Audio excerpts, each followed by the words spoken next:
广品质生活，欢迎收听深圳早班车，欢迎收听早安郑州，来关注。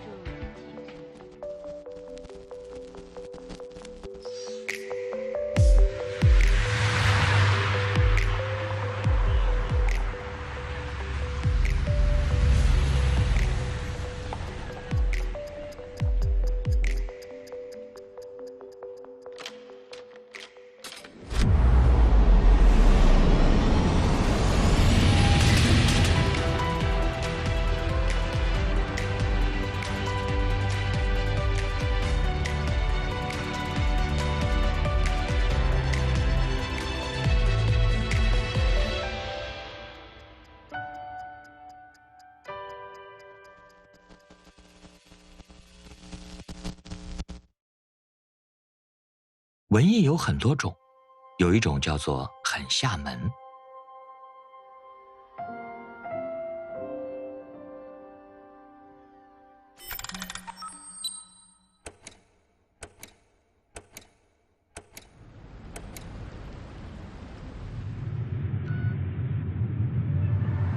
小张，那个志鹏在吗？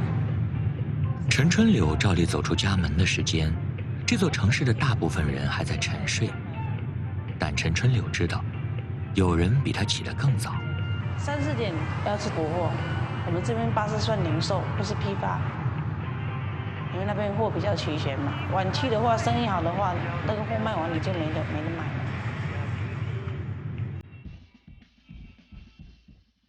这个厦门最大的水产品批发市场，海鲜品类超过200种。占领着厦门80%的市场份额。子夜到黎明是交易最火热的时间。时令和新鲜是海滨城市对海鲜的执念。为了最好的货源，商贩们的生物钟只能昼夜颠倒。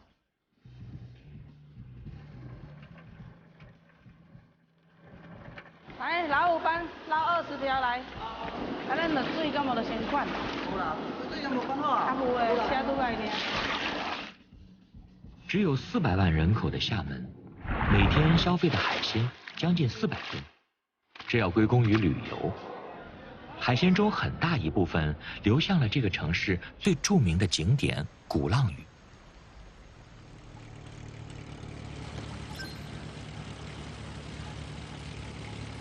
每天踏上鼓浪屿的来访者数量远远超过岛上的原住民，但是鼓浪屿一天中最早迎来的并不是游客，而是货船。货船是鼓浪屿的补给站，小岛上几乎所有的生活用品全部来自600米之外的厦门岛。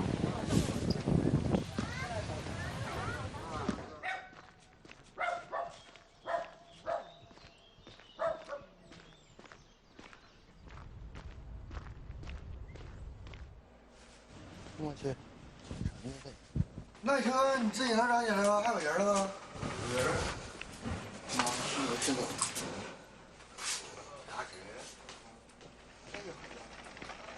来自东北的木霜是鼓浪屿码头的板车工人。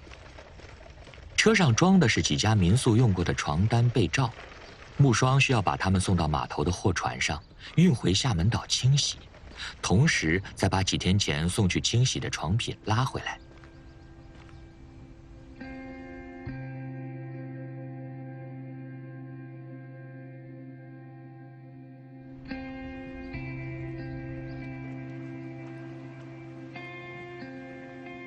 码头上与木霜一起等待的还有他的父亲。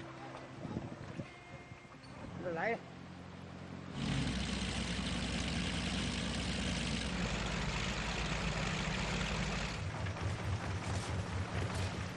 为了保护环境，鼓浪屿上禁止任何机动车通行。岛上的生活看起来与现代生活别无二致，但在交通运输上只能采取原始的方式。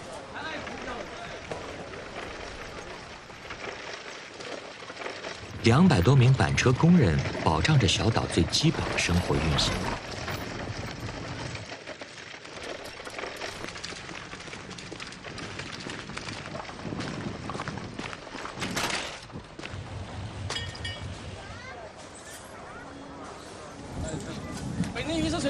他妈没有这样的。一边去吧。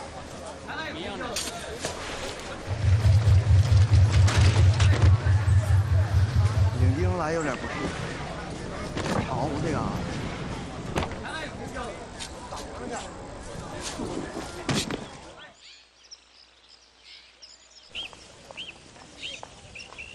6点半，街道上陆续加入了游客的身影。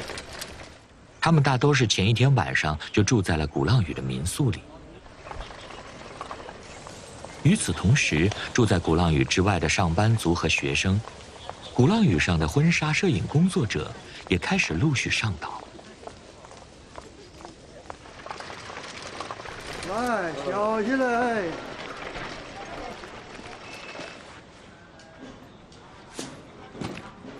妈，原来不比这还早，这货都还来晚点。不到2平方公里的鼓浪屿上聚集着300多家民宿，有近4000间客房。每到周末，民宿的入住率达到峰值，需要换洗的床品成倍增加。鼓浪屿没有淡水，通过海底管道输送的淡水只能满足生活所需，没有洗衣店，因此木霜的工作就显得尤为重要。7、8月份比这还得多。木霜必须加快速度，在大批游客上岛之前，他要把换洗的床上用品送到各家民宿。这一包得100多斤。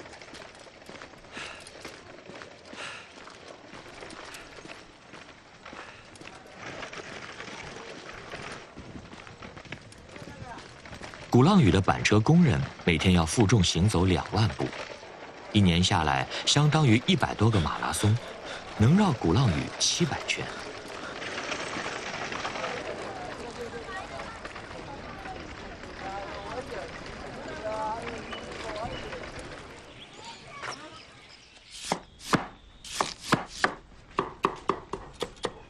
木霜每天天不亮就出门，送完货再回家吃早饭。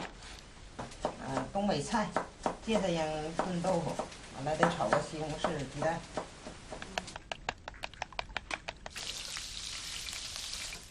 鼓浪屿的人口密度是厦门市的3倍，在岛上1万多常住人口中，外来人口占了1/3。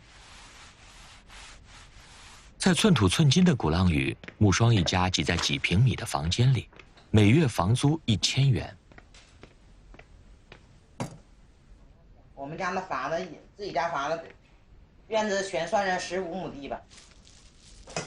还种着，还多，有点多是。也快了。快回来了。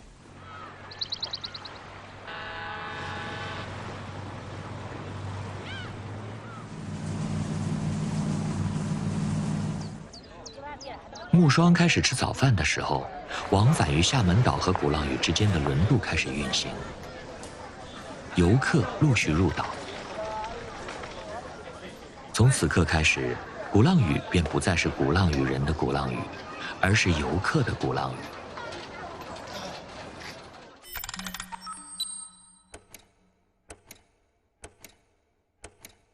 海沧大桥、厦门大桥以及集美大桥，还有杏林大桥、翔安隧道、哈斯桥一隧的进岛方向的车流量已经开始增加了。FM107早班直通车，厦门交通广播微信公众平台随时。与其他城市的早高峰不同，这里的关键词叫跳岛。每天早晨，人们通过大桥与隧道，从岛外各处涌入面积只有厦门市1/10的厦门岛，夜晚再以同样的方式离开。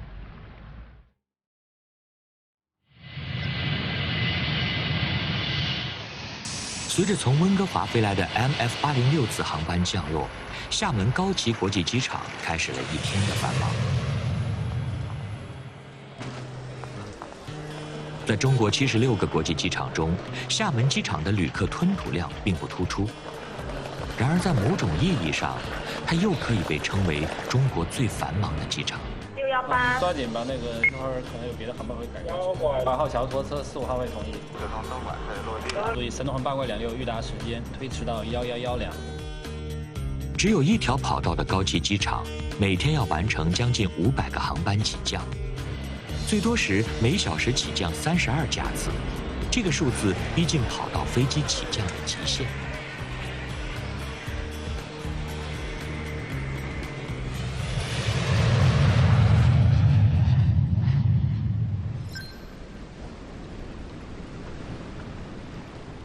Yes, pilot, please reply. Good morning.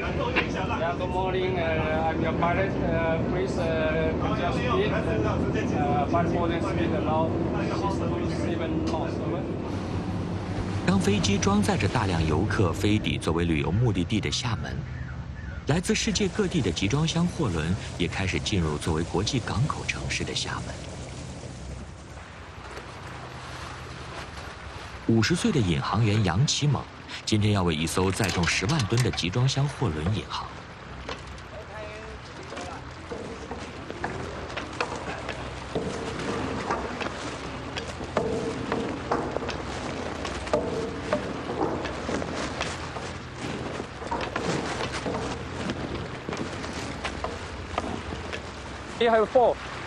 外籍船舶进入中国，必须由中国引航员登船接管船长的指挥权，引导船舶安全进入港口停靠。Captain, good morning, Captain. Nice to meet you. Yeah.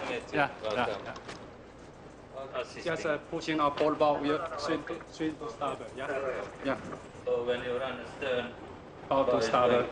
Okay. Slow ahead. 这个早上，杨启猛必须全神贯注完成他的工作。右前船尾，我掉头。引航员除了要熟练掌握各种船舶的驾驶技术，还必须对所在水域的天气、地理特点、航道等情况了如指掌。Mid-chip， 船尾15减近1。好，15进1。离开一点，在外面待命。Mid-chip。现最大那个集装箱400米的那个连那件，主要就靠这个把。任何细小的疏漏都会酿成大祸，杨启猛必须确保万无一失。26年间，经杨启猛引航的中外船舶已经有12000多艘。在中国，和杨启猛一样的高级引航员只有不到200人。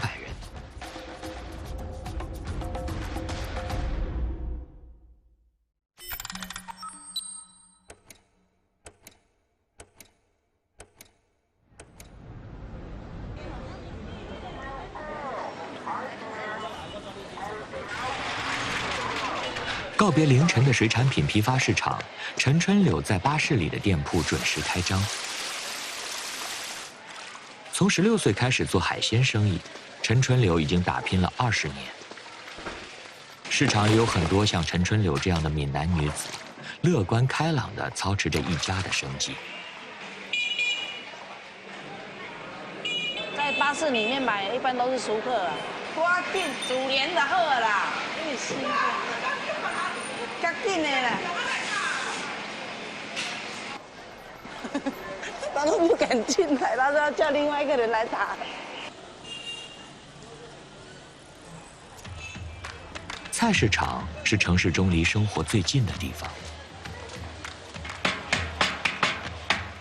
80多年前，厦门岛先后出现了9个以序号命名的农贸市场。岁月流转，唯独第8市场存活了下来，成为这座城市最古老的农贸市场，同时也是最新潮、最文艺的菜市场。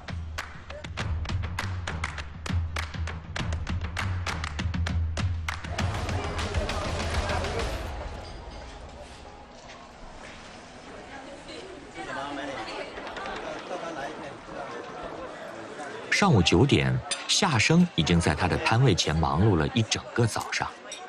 沙茶面、面条，我要菜丸子。大丸肉丸猪肝，蒜要吗？沙茶面，厦门人的早餐、午餐或者是晚餐。在厦门街头10间店铺里，总有一家卖的是沙茶面。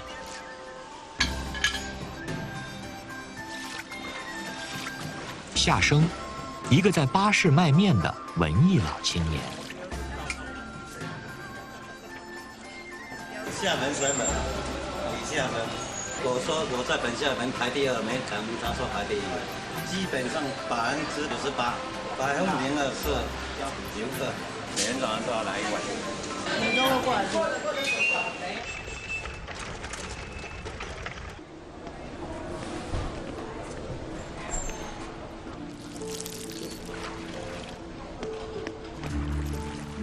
18世纪末，东南亚华侨带回了沙茶酱。这种味道辛辣的调味料，在本地厨师的琢磨中，一头跳入汤锅，与大骨头汤、花生酱、碱水油面结合，成了厦门人最日常也最引以为傲的美食。这种味道是乡愁，也是海洋文化的融合。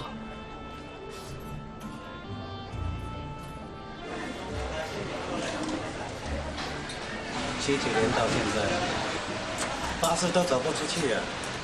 我这边的顾客那么多，吃不到那不行，放不下。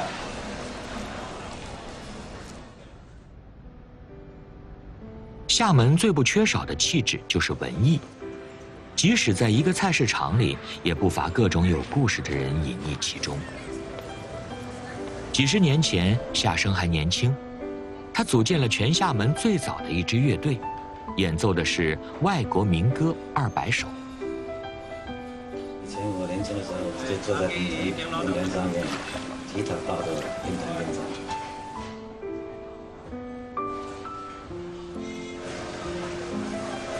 你好，美女，小姐。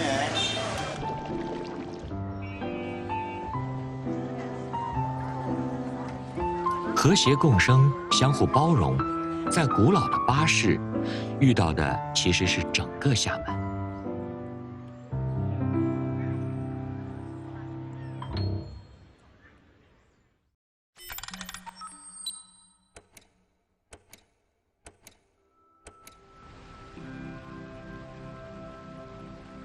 上涨的潮水逐渐填满月牙形的港湾，沙坡尾显现出最美的轮廓。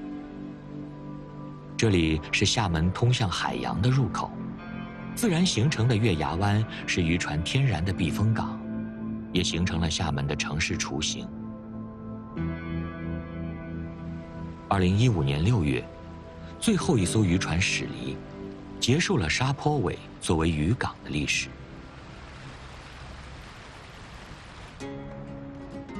过去的沙坡尾是避风港，如今的沙坡尾是文艺的代名词，追新和怀旧混搭成的浪漫气质充斥其间。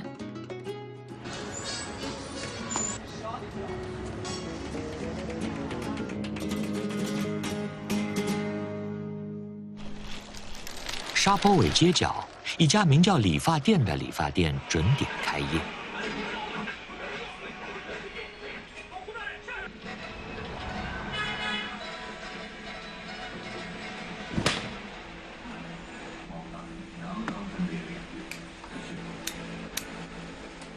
42年前，17岁的陈建明进入当时的国营服务公司学习理发的手艺。2004年，老陈承包下了当年工作的理发店，经营至今。洗頭喎，咩啊？哇！真冇人啊！個較換較有啦，個7、8厘股，40分鐘，好搞哦。啊，再見啊！慢走，慢走啊！在国营理发店学艺的陈建明专理男士发型，从当徒弟开始一直没有改变。后来妻子成了老陈的徒弟，于是店里面的女士发型就由妻子来剪。妻子临时外出，老陈宁可错过一单生意，也不愿破坏老规矩。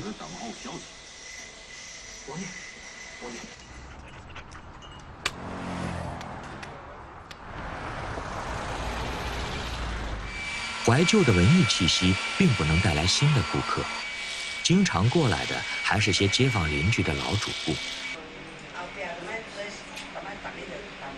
从出生都到这边捡。他84年出生的，他老爸跟着是同岁的。那这么小就停了，你到他现在，那小孩也这么大了。再见啊，你看啊。尽管沙坡尾极力保留着他最有厦门味道的过往，但那些消失了的岁月，总还是渐渐被隔离在了时间的另一端。旧城改造之后，吸引了更多的新人进来。陈建明知道，自己的理发店终究会变成看得到、抓不着的过去。不过对厦门人来说，做人最重要的就是开心。只要昔日的情感还在什么地方相聚，其实也没那么重要。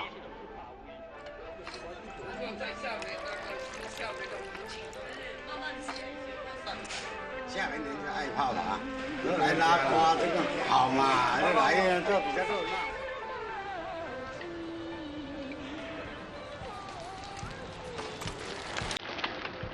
念波就很中医，但是如果念波就会有带一个翘舌的感觉。但是美式里面我们就会念波，有会念的吗？在理发店几百米开外，被沙坡尾吸引进来的新人，27岁的贝卡开始了营业前的准备。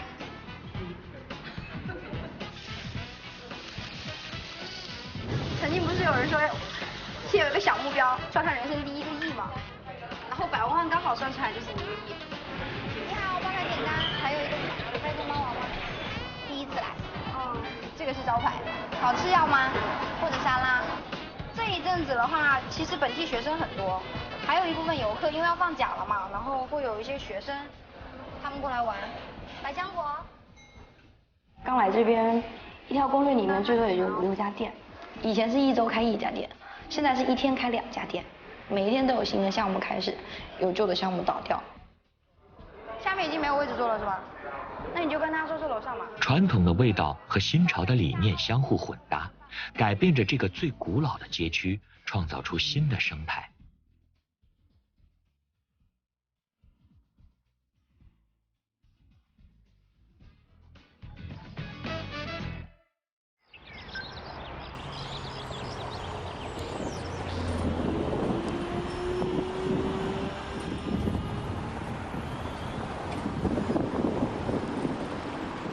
作为一个严谨的德国人，戴维每天走过风景最美的环海路，几乎都在这个固定的时间。之后，他会准时打开啤酒坊的大门。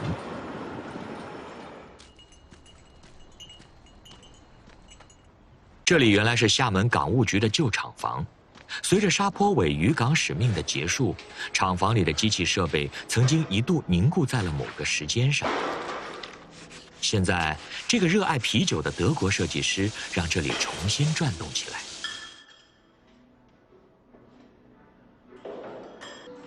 他们给我一个老婆，2个孩子，给我一个店，一个工作，是我的家里现在。自酿啤酒需要时间，认识一座城市也需要时间。机器开始运转。戴维也开启了他的厦门时间。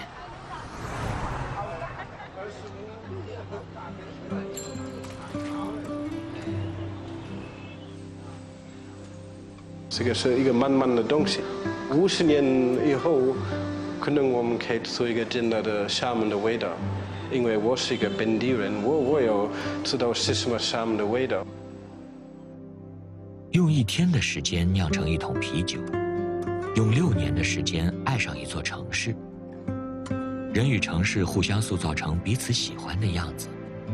戴维不着急，厦门也不着急。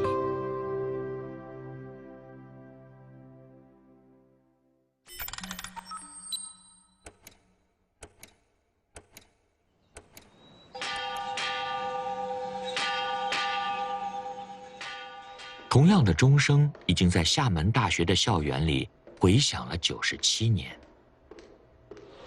97周岁，最爱看《环球时报》，每一期都看哥德巴赫的猜想啊。那哥德巴赫猜想不是世界上难题吗？但是被我们的神经论先生给破解了。厦大每个人都得听我的。胡桂新已经做了7年的敲钟人，除了敲钟，他也负责这座有着63年历史的剑南大礼堂的日常管理。从每天早上的起床钟声到傍晚的下课钟声，胡桂新一天要敲19次。上课是2声，咚咚咚咚；预备钟是1长2短，就咚咚咚咚咚咚。下课是1声，咚。比如以后我退休了，人家跟我讲你在厦大干什么？我说在厦大敲钟，人工的，现在还是人工的。其实这也是很自豪啊。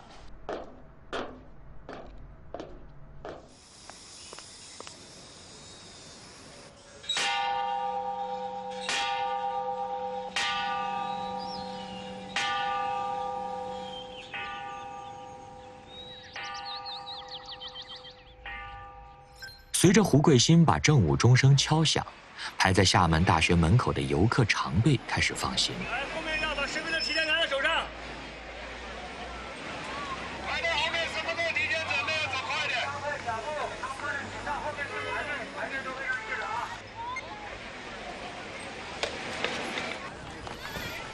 每年会有600多万人次跑到一所大学来旅游。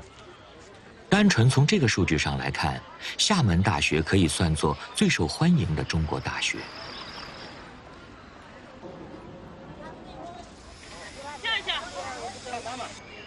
校园再漂亮，毕竟是学习的地方。为了避免本该安静的校园被过度打扰，在工作日的时间，游客只有中午12点和下午5点2个时间段被允许入校。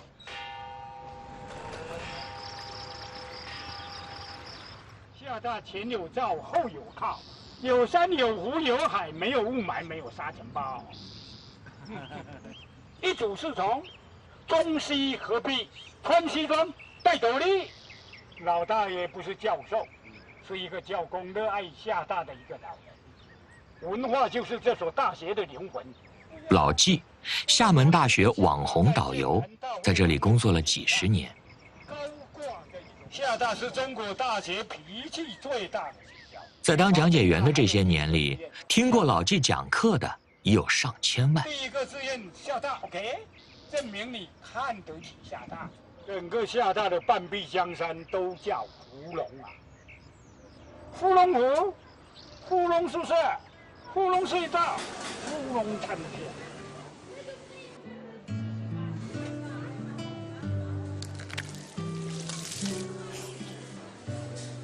在中国最美的大学，少不了漂亮的女生和白发的先生，也少不了关于青春和岁月的记忆。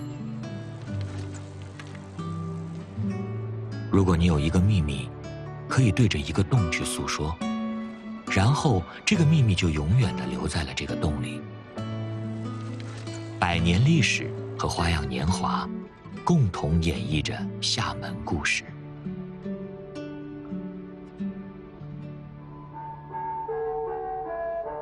亚热带低压气旋下，气温达到峰值，人们纷纷进入室内躲避高温。这是一天中最安静的时刻。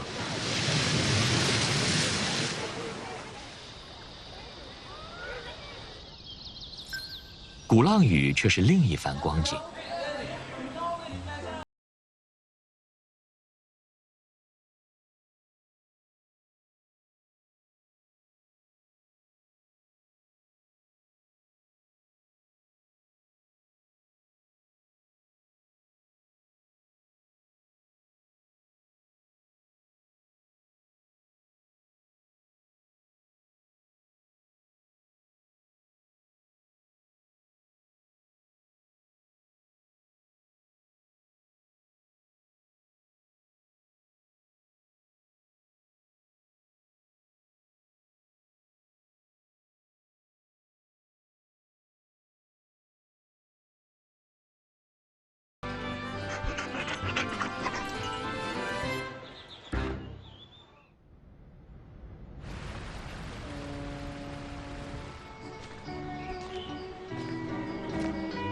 鼓浪屿岛上的原住民只有10000余人，他们当中几乎有1半人有着相同的爱好。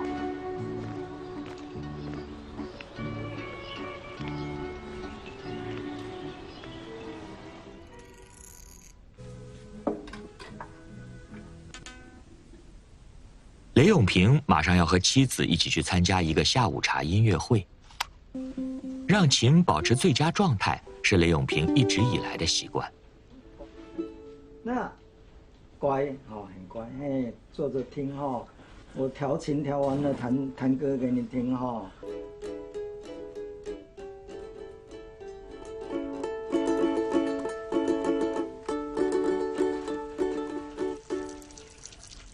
雷永平的家族在这个房子里已经住了120年。距离雷永平家几百米之外，曾经住着中国第1位交响乐女指挥家郑小英。鼓浪屿是中国第1批接触西方音乐的地方，在这个人口不到2万的小岛上，诞生过100多个音乐世家。很多有了些年纪的人经常怀念，在鼓浪屿还没有这么多游客的时候，随便走到某一个地方，就可以听到从庭院或者阳台飘出的音乐声。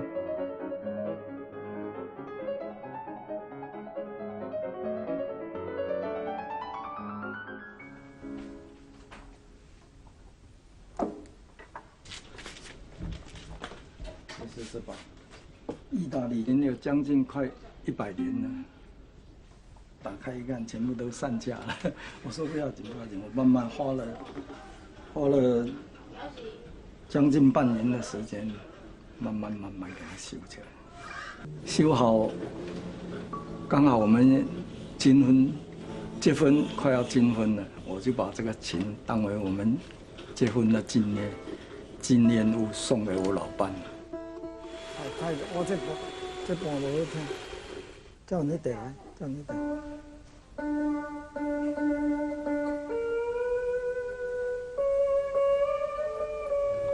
在生活上面也是这样，他也是主弦，我也是副弦。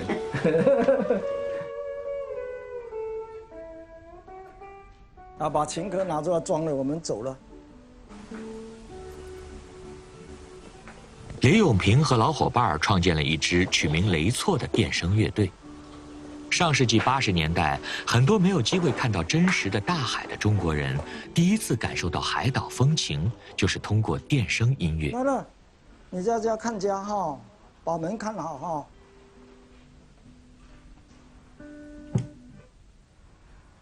好，拜拜了，看门哦，乖哈，大家哈，看着我，等等就回来了哈。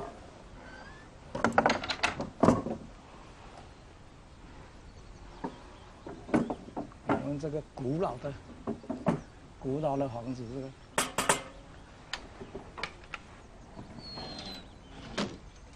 个，啊，走了。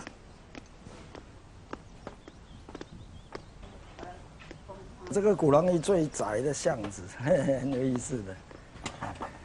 一般现在都是比较老住在这里，年轻人都搬到下面去做，他工作比较方便一点。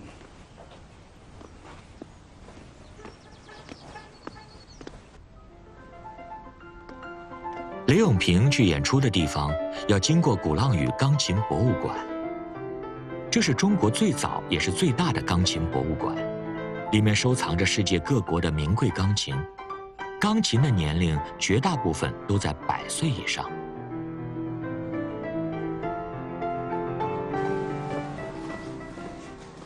今天下午是调琴师佳杰的工作时间，调琴的时间不固定，一般也不会让来参观的游客回避。因为我们这个根据每个季节的变化、温湿度的变化，对于琴的音准的话，它是会有一定的影响的。所以我们定期的话呢，会对钢琴进行一个调律，包括一个音色的一个处理。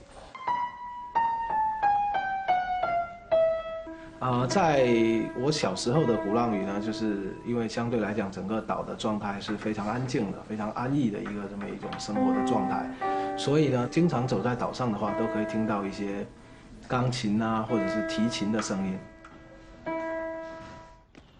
刘永平今天下午的演出，照例是在女儿开的民宿里。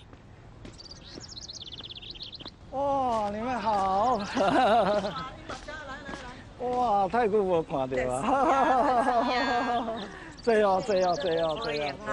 但是我们已经从幼儿园了到现在了，你看也算一下有几年了，现在大家都70多岁了，你看，鼓浪屿家庭音乐会这个标志，我们是雷错电声乐队。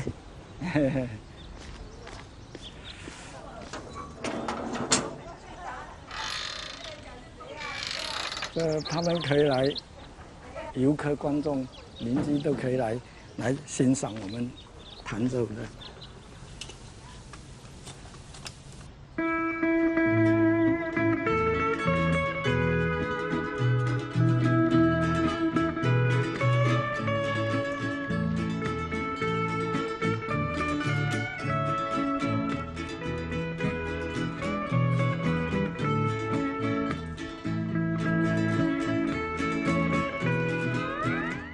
很不闽南却很鼓浪屿的音乐，很快覆盖了空间，穿越了鼓浪屿的过去和现在。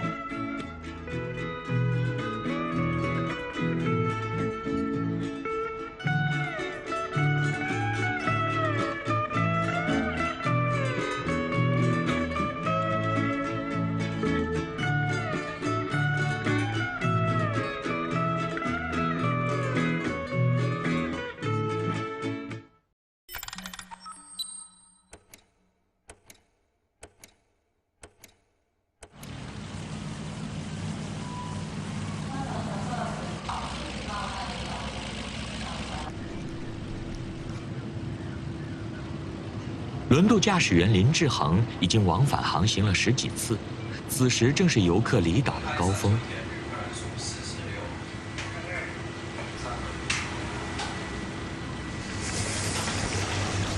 乘坐轮渡是游客进入鼓浪屿的唯一方式。每天大约有5万游客和市民通过轮渡往返于厦门岛和鼓浪屿。厦门岛和鼓浪屿之间仅仅相隔600多米，单次航行只需要8分钟。80年不间断的运行，意味着上千万次的航行，有人称之为最长情的往返跑。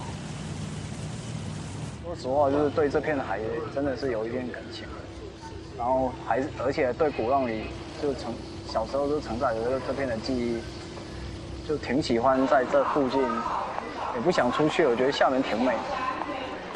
每隔半个小时左右，林志恒会上岸几分钟，组织乘客上船。他的妻子吴小雅也是轮渡公司的员工，在几百米之外的市民码头做票务员。往前走就可以了，不用走。出门往右，沿海边走8分钟，3球点码头。刷记卡就可以了。但是卡丢了，还是说卡忘了带？就是那个社保卡丢在岛上。还有卡嘞，那卡没接贴吗？虽然同在一个单位，夫妻俩相聚的时光却并不多。他就是4天一次休息，我是4天做了4个整天班，然后休2天，我就差不多跟8天才能遇到一次跟他同时有休息的这样子机会。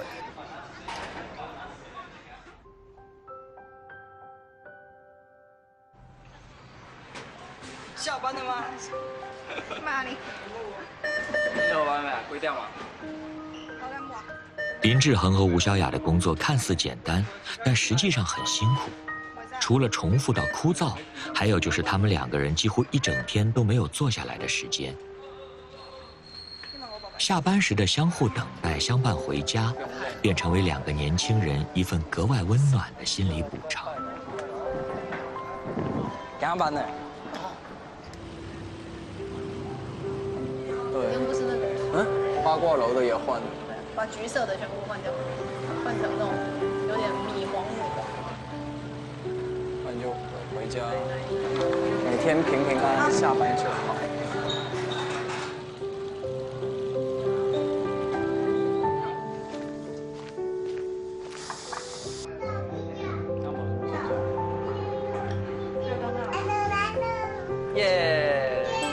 爸爸妈妈有没有开心？干杯！干杯！无数个中国家庭最为寻常的一幕，无疑也是最可信赖的幸福。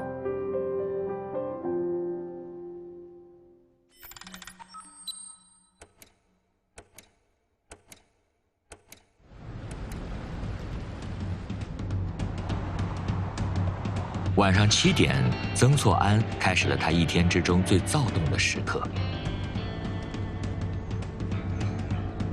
曾厝垵，这个昔日曾经被城市边缘化的渔村，因与文创的结合，成为了背包客和文艺青年的据点。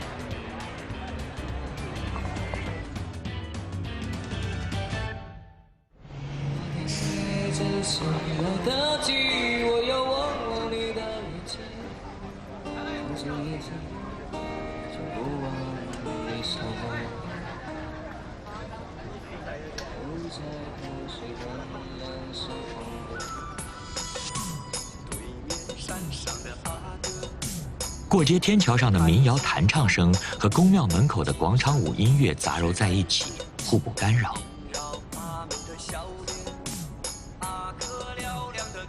曾厝垵文创中心的木偶戏排练厅里，20岁的刘瑞在老师的指导下做最后的排练。他的那个感觉是这样子的感觉。今天晚上，他将第一次在舞台上进行个人长筹表演。转起来，转起来，转起来，转起来，对对对对对，转，尽量转，对对。老师庄艳红是木偶戏非遗传承人，他的木偶剧团的演员基本上都是像刘瑞这样的年轻人。一开始的时候，你的绸子甩不上去，或者说你用力用太大的话，你就甩过了，就非常的难。你看，过来是，对，是反的。传说繁华街道的对面，住着一位爱听歌仔戏的圣骂公娘娘。每天都要这样写。每年的农历8月初2是圣骂公娘娘的生日，从这天开始，附近的村民们就会自发出钱，邀请剧团给娘娘唱戏。今年呢是啥物做寿，但今年和我母娘娘今年前来拜寿。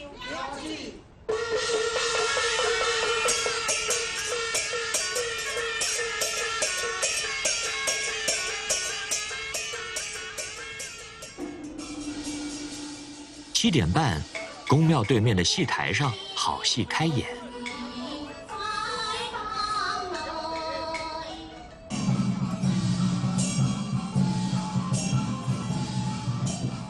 50米外的酒吧，驻唱歌手也已经就位。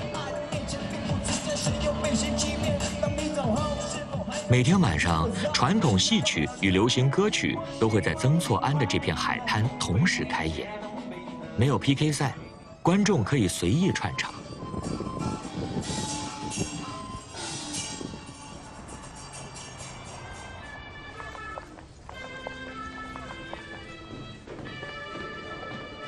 木偶戏的展厅内，故事也已开始。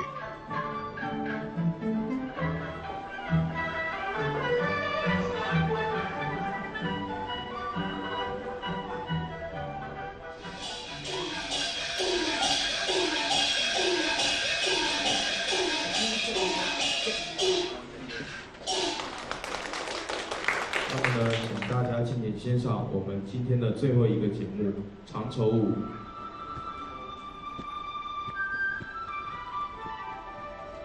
我一开始很不喜欢木偶戏，我觉得木偶戏很无聊。那时候他们拿那个木偶给我的时候，我就觉得非常的无聊，就感觉跟芭比娃娃没什么差别。但是接触完之后发现，就是它涉及的东西非常的广嘛。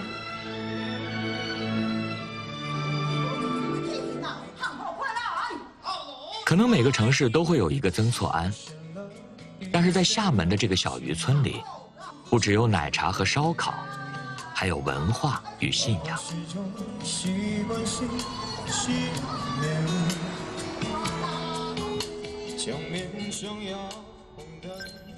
不过，这个城市不仅仅盛产文艺小清新，也跟众多中国城市一样，聚集着各种勤奋的追梦人。厦门软件园是这个城市夜间加班人数最集中的一个地方，有超过3万的25岁到35岁的年轻人在这里创造着各种梦想。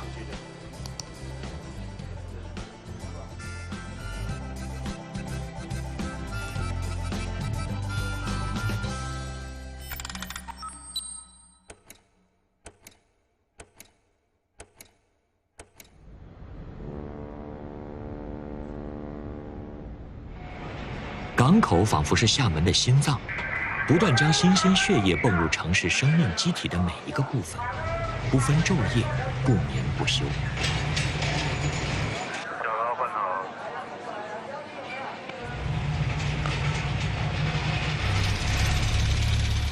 厦门港拥有集装箱航线143条，国际航线87条，全年吞吐量超过1000万标准集装箱。保守计算，每秒钟就有2个集装箱由厦门港运送到世界各地。那边还有，主要是人员也没在管，就是我们桥道底下车不能断，车断的话，就我们整个作业就这个桥就停下来了，车一定要有。邱辉，松屿码头控制中心的值班经理，负责码头上各个工种的调配工作。203是不是故障了？吊具那个没办法开走。师傅，你稍微等一下，吊具有点坏掉。好。